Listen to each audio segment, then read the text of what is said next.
Yeah, and the non-commissioned officer's widow whipped herself, classic of the genre.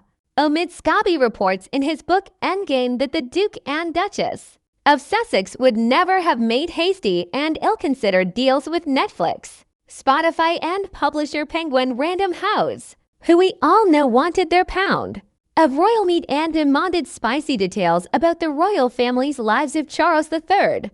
Then Prince Charles hadn't cut them off in 2020 from funding. Mind you, under the terms of the Brexit deal, Prince Harry and Meghan Markle were getting a review year. That is, after they left their positions as senior working royals. The royal family and the United Kingdom, they could try out their independent lives for a year. In doing so, the royal family, in the person of Prince Charles, made a commitment to help them financially during the year. If at the end of this review year the Sussexes would conclude that independent living had failed, they could return to the UK again and continue their work for the monarchy. Officially, Harry and Meghan ended their royal affairs on March 31, 2020. By the way, the date is interesting. It's the end of the financial year for the royal family. That is, the Sussexes received everything they were owed for their final year of working for the monarchy from the sovereign grant funds, a full payment. What happened next was that in the summer of 2020, Prince Charles transferred £1 million into the Sussexes' account, an amount that was identified by the Brexit deal as Harry and Meghan's review year funds as financial assistance from the royal family. This sort of paid out a creative subsistence allowance for the period of their business trip for exploration in the U.S. Official details of the transfer of these funds were published in the financial report of Prince Charles. That is, the royal family represented by Prince Charles fulfilled its obligations to the Sussexes in full, but the Duke of Sussex interpreted it all differently.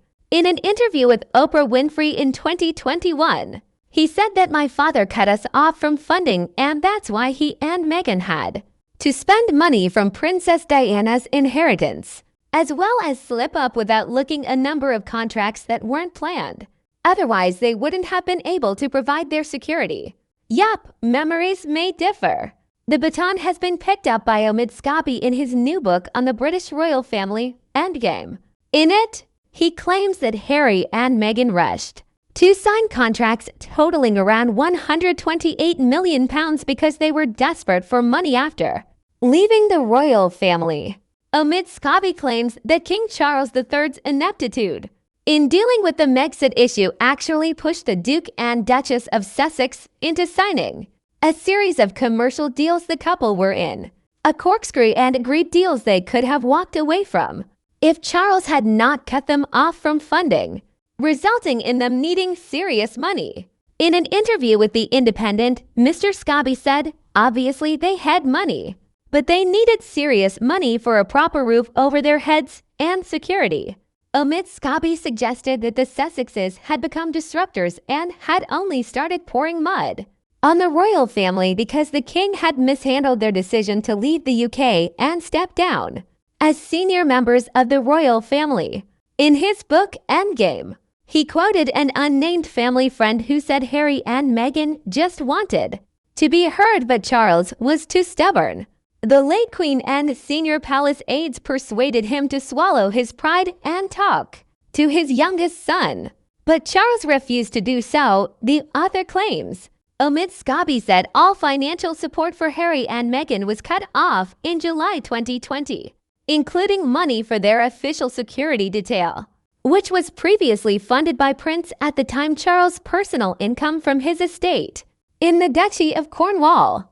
In Endgame, Omid writes, the rush to sign commercial deals after the royal establishment stripped them of all funding and security in 2020 led them to sign some lucrative deals that they might have thought twice about if they hadn't been under so much financial pressure.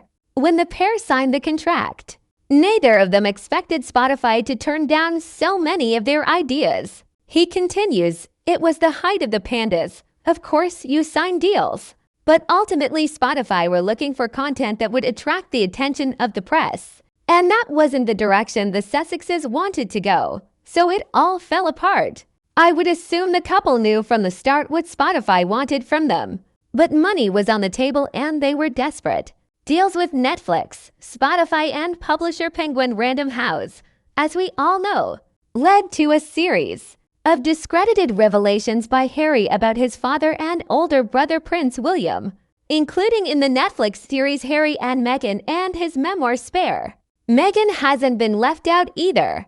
Basically, similar interest in the couple as a pound of royal meat, confirmed Spotify CEO and podcaster Bill Simmons, after Spotify took the initiative to terminate the Sussexes' contract early. He not only referred to the couple as cheaters, nicks, but also explained, referring to Harry's podcast project, who famously planned to talk to Donald Trump, Mark Zuckerberg, and Pope Francis in it about the impact of childhood traumas on their lives. Nobody cares what you say about anything unless you're talking about the royal family.